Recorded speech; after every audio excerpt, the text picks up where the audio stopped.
Worldwide markets this week. Gold took us up to new highs. Gold will take us down from those highs. The Optasia IPO has been extended. I have applied. WeBuyCars week update. US-China deal trade may be on the table. And the US Supreme Court hearing on those Trump tariffs next week. I'm Simon Brown. This is Worldwide Markets episode 654 for 29 October. And I'm recording late Tuesday afternoon. Worldwide Markets, powered by Standard Bank Global Markets, Retail, and Shyft, the global money app that puts travel, shopping, payments, and investments in the palm of your hand. Enjoy the cheapest forex rates anytime, anywhere. Shyft, powered by Standard Bank. Thanks to Shyft, thanks to Standard Bank. So let's kick off with that Optasia listing. I did a bunch on it. Go look at last week's show if you want a lot more detail around my thinking on Optasia. They're the fintech AI machine learning listing coming to market. And I was betwixt and between as I was recording this a week ago. Since then, a bunch has happened. Done a little more digging. I got to say, most folks I know, like on Stockwatch, I'm saying to the guests, so you buying? And the answer is typically, nope, they think not. But I think what maybe matters more than anything, First Rand came and took a 20.1% stake at 19 Rand, which was the top end of the range. And that got me realizing, okay, there's more excitement around this than I thought. I still worry that I apply for X and I'm going to get a fraction of it. I have applied. It has been extended until lunchtime on Thursday, the 30th. Some brokers are cutting off on Wednesday. The numbers remain the same. I've put my application in. We will see how that plays out. I mean, I don't know, but we'll find out in time. Make no mistake about that. But let's touch a little bit on gold because, well, there's a lot here actually I want to touch on when I say a little bit. Gold, we all know, it had a bit of a rough couple of days. Today it's down again as I record on Tuesday afternoon. The thing is, gold took us to the new highs. This is a golden rally, and I'll show some data on that in a moment. What we've got is year-to-date, gold's up 49%, Harmony 87, Pan 126, DRD 150, Goldfields 162, and AngloGold Ashanti 167. That excludes, in all cases, the dividends that they may have had during the course of the year, and there's been some chunky dividends. The point being is that we're at these highs because of gold. But let's have a quick squiz at that gold chart. And I'm looking at a daily chart. I typically look at a weekly chart, but I'm looking at daily right now. And the question is, where does it go back to? Currently 3,921. That after almost getting to 4,400. And I mean, there's obvious support around 3.6. There's maybe a bit around 3.8. So certainly I think we've probably got some more downside. But let's have a look at what we've seen in terms of what our market has done. And this is I think the hugely important part is that, yeah, it's looking really, really good in terms of the top 40. The top 40 is up some 30% this year. Can't argue with that. It's been a great year to be invested in the top 40, which is now, I think the biggest sector is probably gold shares, around 30%. And some of it absolutely has also been the good old-fashioned, thanks to PGMs coming to the party. But the key point is that this year, and if I drill into a year-to-date chart, we've got the top 40 up some 38%. It says excluding dividends. The Indies up 22, the mid-cap up 18, the Finny up 16. All nice numbers, but the Resi's up 93.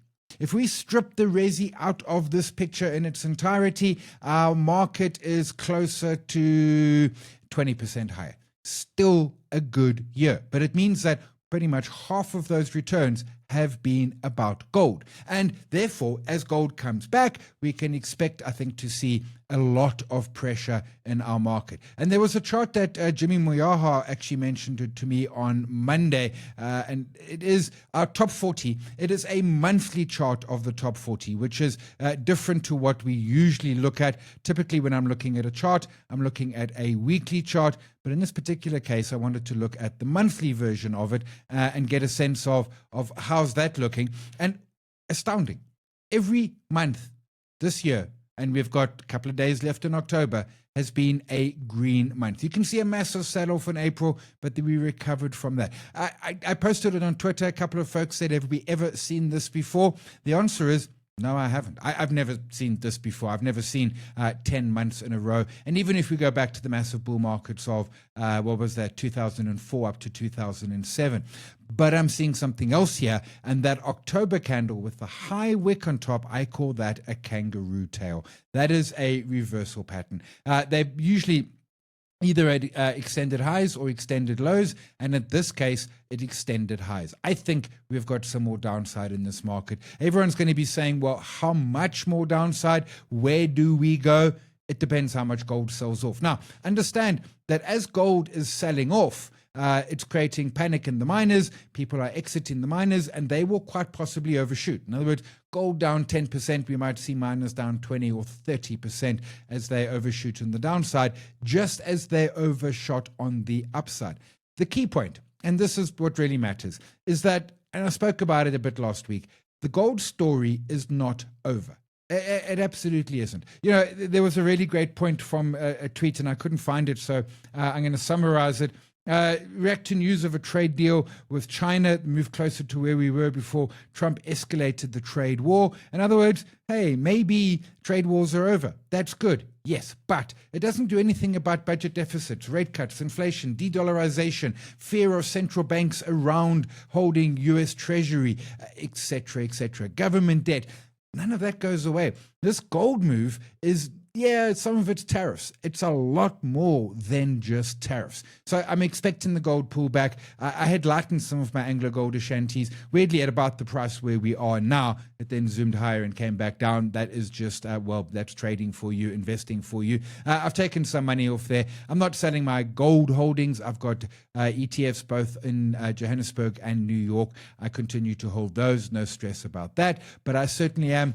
We're going to see lower prices. So for all those folks who missed gold the first time or the second or third, whatever, I don't know, I missed it the first couple of times. For all the folks who missed gold and were like, I really wish I could get a slice of that action. Well, now's your chance. You can get a slice of that action. You might think it's you don't want to buy, try and catch a fall enough. Well, then scale your way into it. But the gold story is not over.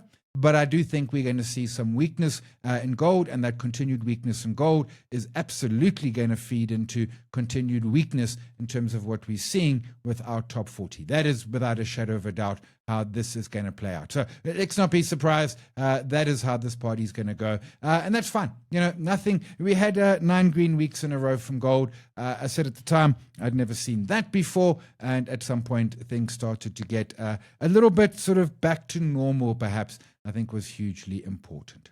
Let's touch on WeBuyCars. They had a trading update. The stock has been doing incredibly well. And the trading update, the market hated it. Stock down 13.5%. We don't get a lot of color in just the trading update. And results, I think, are coming out mid-November, 17 November. There are some T's and C's in this, but the headline earnings per share is going to be 222 to 226. The market was looking for around R2.40 was the consensus that I saw. Let's call it a 220 odd at the current share price. That is a PE of around about 20. That's probably about fair, but it was around about 30 at higher levels. And this is perhaps back to a more fair number. Again, if you've been wishing you hadn't missed the WeBuyCars story, this might be your opportunity. Although I was chatting with Ntobeli Bapela from F&B Wealth and Investments. I've been standing in for Jeremy Maggs on Hot FM, chatting with her, and she made a point. WeBuyCars sell second-hand cars. We know that. We understand that. The point is that Chinese cars that are coming into our market, in some cases, are so very cheap that do they not perhaps compete? I spoke many months ago about the Modo, the C3, whatever it is. It looks like a Golf, but it's like 300K. And I bet you a second-hand Golf is about 300K.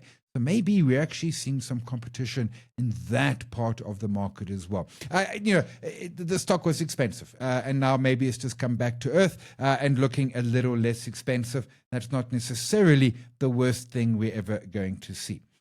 Trump and tariffs.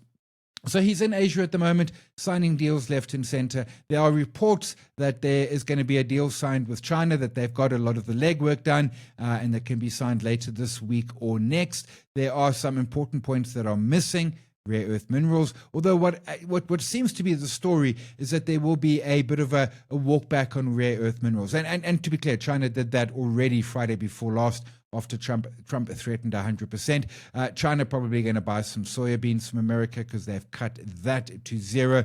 But it does look like we might get some sort of trade deal out of US and China. That would be great for global stocks. It's not going to be great for gold in the short term. As I said, truthfully, it's not that significant for gold, but the perception will be that to sell gold. And of course, people, they want to buy stuff. They're going to say, well, I want to buy this US story. Where do we do it? Well, we need some cash. Let's sell some gold.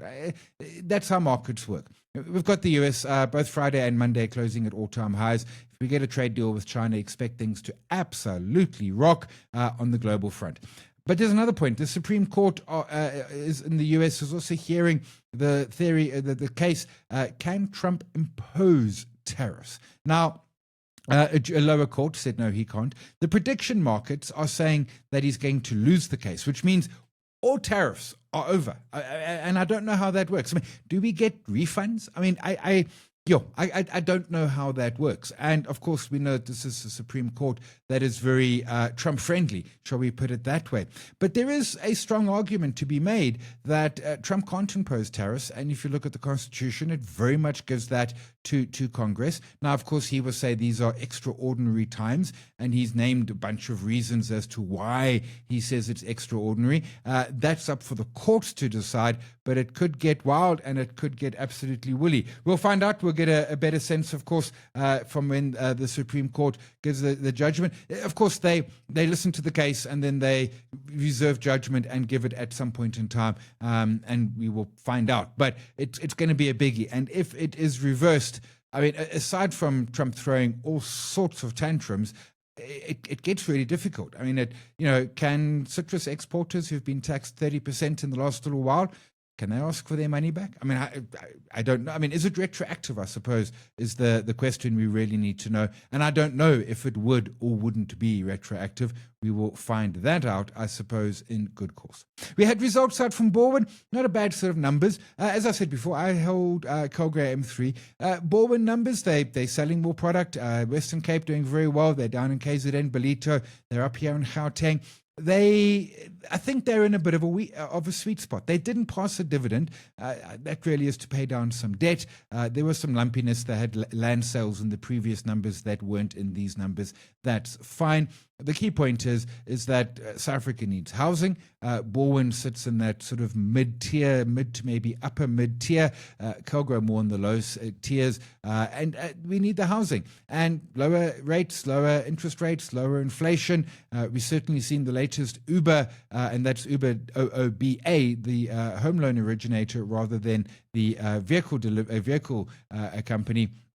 They're talking around certainly seeing the third quarter of this year as one of the best quarters they have seen in a very long time. Sort of going all the way back to that 7% prime way back in pandemic 2021. So some nice numbers coming out of them. And then a lot of updates from Volterra, Kumba Iron Ore, Anglo-American revising guidance upwards. That looks nice. That certainly is good. A market like that. Kumba getting some good pricing, and seemingly their line to Soldana is working. That really good for them. Volterra still struggling a bit. These numbers include the floods earlier in the year, so that is hurting. What they are doing, though, is they are getting better prices. We know what's happened with PGM prices. They've been looking a lot better. Volterra definitely benefits from that. So production down a little bit, but they score on that side where they simply get some better prices. But let's have a look, because I haven't had a look at my